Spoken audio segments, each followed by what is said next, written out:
Hi, I'm Jordan Schaus, one of the preachers at the Campbell Road Church of Christ. The sermon you're about to hear was preached at our church, where we are committed to preaching just the Bible. We're all about connecting the ancient truths of God to our modern times. We encourage you to open your Bibles, study along, and follow along with us as we study together and seek to live life the Bible way. Psalm 32.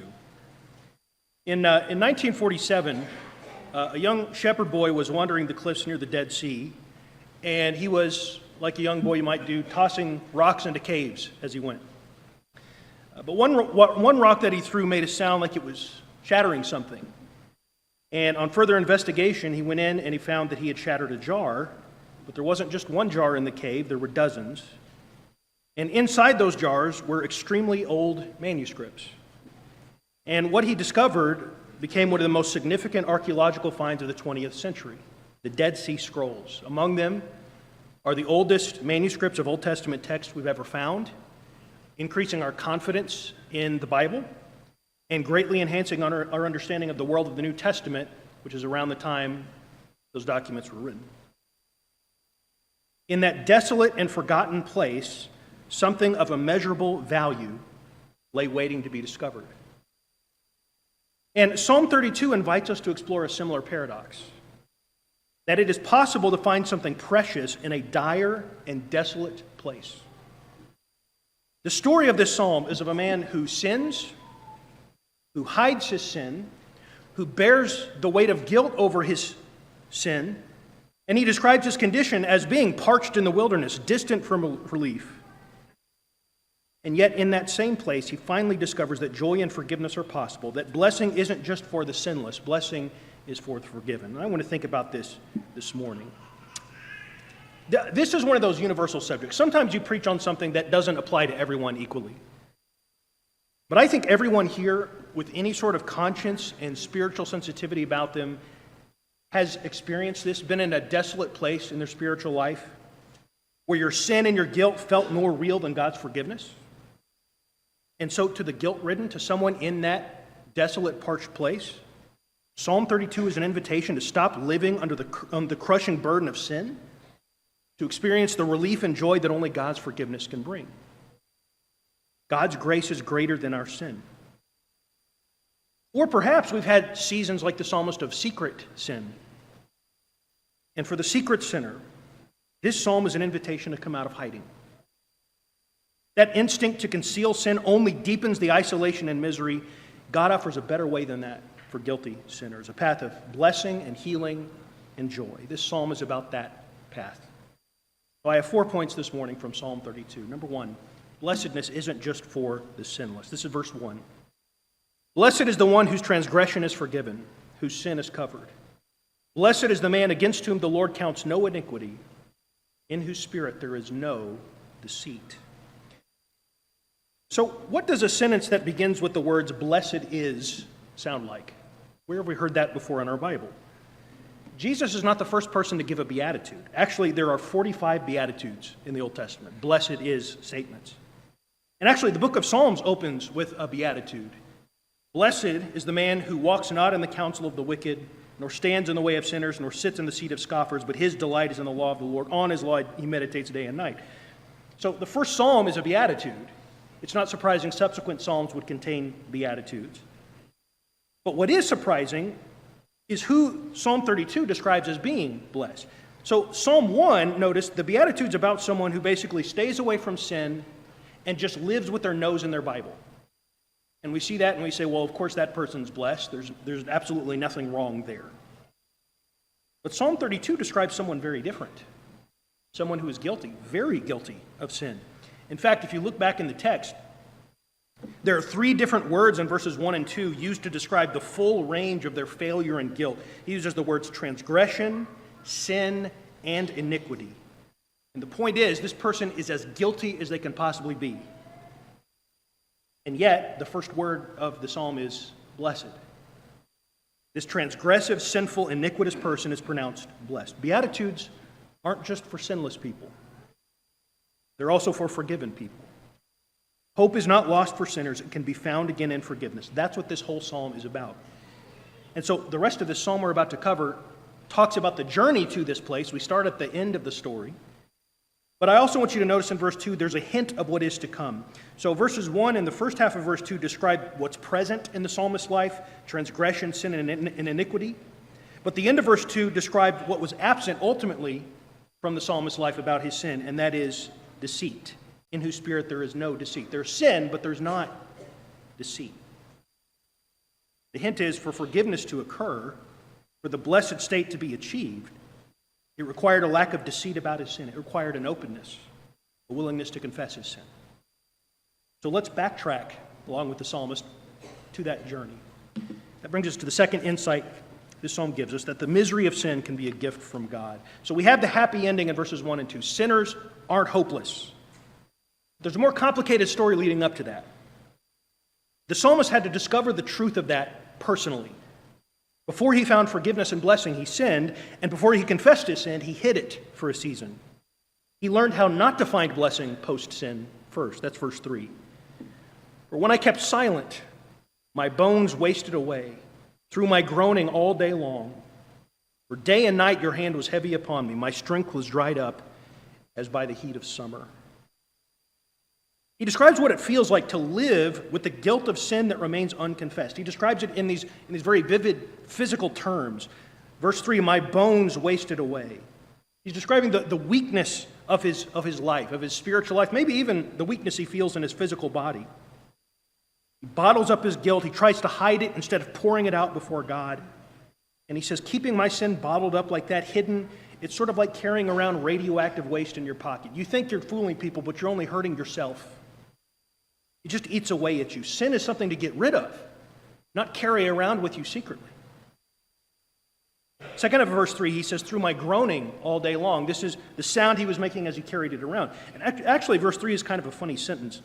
He begins by saying, when I kept silent, and at the end he says, when I kept silent, I kept groaning all day long. So he's trying to play the quiet game with his sin. He's trying not to tell anyone about it, but the burden of guilt becomes so great he can't help but groan under its weight. When you carry around your sin instead of confessing it, it turns into a painful, heavy burden that makes you groan no matter how quiet you want to be about it. You're going to groan. At the end of verse 4, he says, my strength was dried up as by the heat of summer. That's the state of the silent sinner, alone in the desert, without help, without strength, wasting away, all alone. So there's an insight here about secret, unconfessed sin, and that is, it is a difficult and painful burden to bear. It is not a comfortable experience to walk around with guilt. It's a bad time when you're living wrong. You know you're living wrong, but you pretend to everyone that you're living right. That's a bad time. But there's an even deeper insight than that. And that is that God intends it to be painful. Did you notice verse 4? For day and night, your hand was heavy upon me. Those terrible symptoms he just described, that's God's hand. God's heavy hand is on him. God is the source of the discomfort, and that is a part of God's goodness and care for you. Here's how good God is. He refuses to allow you to be comfortable and happy in sin. That's how good God is. He refuses to make you comfortable about your dire spiritual state. I think there's a poignant example of this at the end of Genesis, the story of Joseph and his brothers. Remember, they're jealous, they're resentful of their brother, so they throw him down the well to die, and then they, in an act of perverse mercy, decide to sell him to slave traders instead. And then they go home and they deceive their father about what happened, and they maintain the lie for the next 20 years. When they providentially meet Joseph again, not yet knowing that it's Joseph, it becomes very clear in the narrative their sin has been eating away at them this whole time. God's heavy hand has been on them, and they are starting to groan.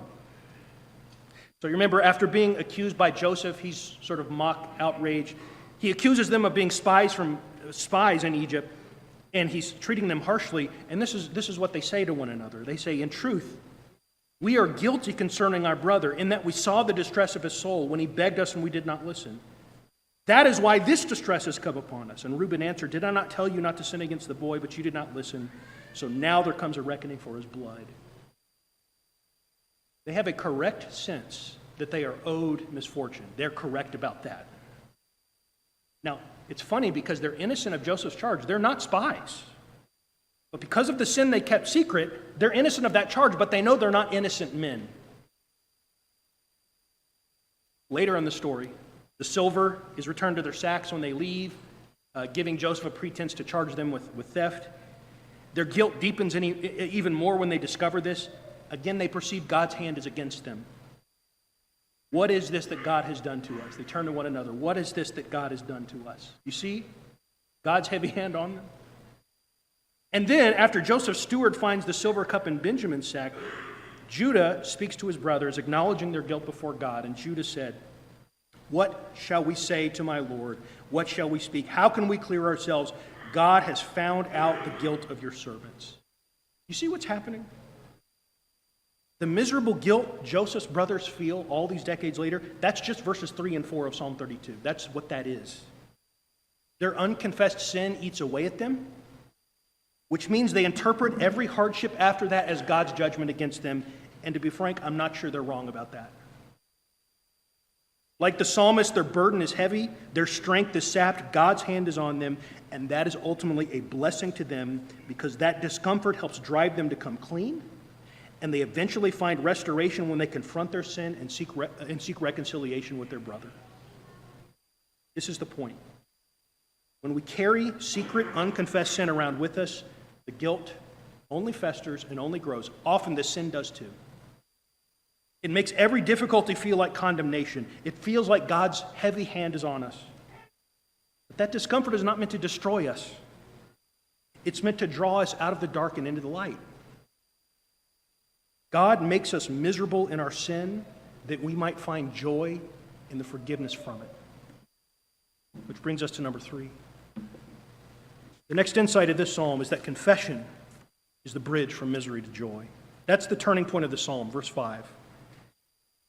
I acknowledge my sin to you, and I did not cover my iniquity. I said, I will confess my transgressions to the Lord, and you forgave the iniquity of my sin.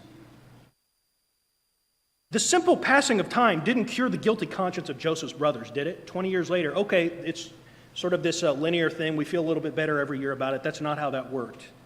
20 years later, they're still plagued by guilt.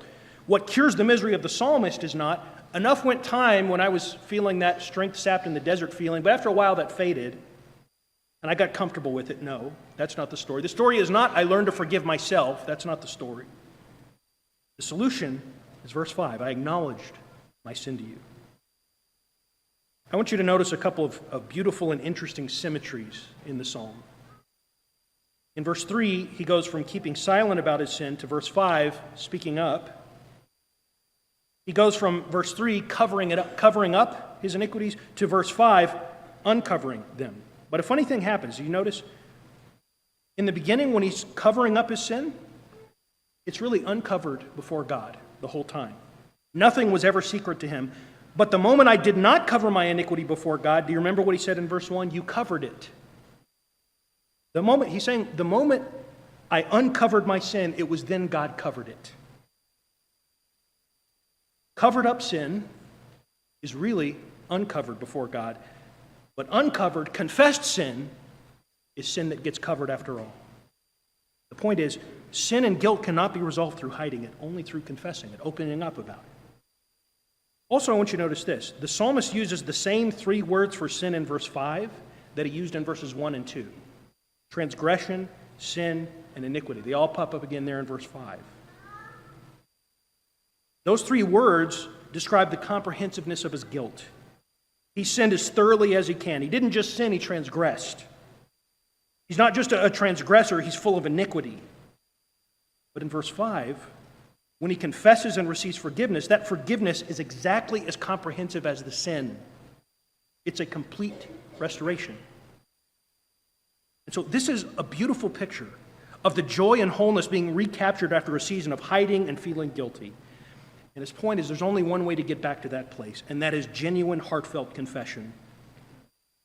And just to make plain the beautiful paradox of this psalm, the prerequisite to spiritual health is to confess that you're sick. The key to being righteous is to confess your unrighteousness. The key to being comforted is to mourn about your sin. This is part of what Jesus is getting at in his beatitude. Blessed are they who mourn, for they shall be comforted. Penance and confession is the bridge from misery to joy, which brings us to number 4. Fourth and finally, I want to show you that David's experience in this psalm is universal. It applies to all of us in exactly the same way. So we have in verses 1 through 5 the personal experience of the psalmist. And in verse 6, he summons his readers to learn from his experience. Don't make the same mistake I did. Realize the joy I found in forgiveness is possible to all sinners. Verse 6. Therefore, let everyone who is godly offer prayer to you at a time when you may be found. Surely in the rush of great waters they shall not reach him. You are a hiding place for me. You preserve me from trouble. You surround me with shouts of deliverance. I will instruct you. He's now speaking to us, the reader. I will instruct you and teach you in the way you should go. I will counsel you with my eye upon you. And then here's his advice. Be not like a horse or a mule without understanding, which must be curbed with a bit and bridle, or it will not stay near you. Many are the sorrows of the wicked. Steadfast love surrounds the one who trusts in the Lord. Be glad in the Lord and rejoice, O righteous, and shout for joy, all you upright in heart. I think verse 8 summarizes David's intent in this final section of the psalm. It's time for me to instruct you. Let me counsel you. Let me give you some advice. David came to realize forgiveness and deliverance aren't just something to be pocketed, enjoyed personally. The takeaway from his experience is not just, God, thanks for the forgiveness, I'll be on my merry way. He said, I realize my experience is universal, and I want everyone to learn from it. This is a story that has been replayed over and over and over again in the Bible text and in our own lives. Adam and Eve learned the hard way, you can't hide your sin behind a fig leaf.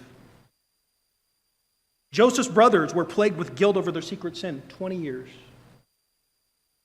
David sinned, hid it almost from himself, and innocent people died as a result. That was no solution to his sin. David says to his readers, please listen to me. Learn from my mistake. You don't have to undergo this whole sorry storyline of a dire season of guilt where you think hiding with sin and living in your guilt is a solution to anything. Just listen to me and avoid all of that. Just skip straight to the joy after your sin. So you see the teaching begin in verse 6. Therefore, let everyone who is godly offer prayer to you at a time when you may be found. He invites his readers to be as open with God as he has learned to be. That we can pray knowing God is ready to be found as soon as he has sought. The isolation he felt in verse 4, he's alone in the desert, sapped of his strength. What he says is that was all self-imposed. That was on me. I was Elijah in the wilderness, acting like I was the only one. God was there the whole time. I just didn't know it.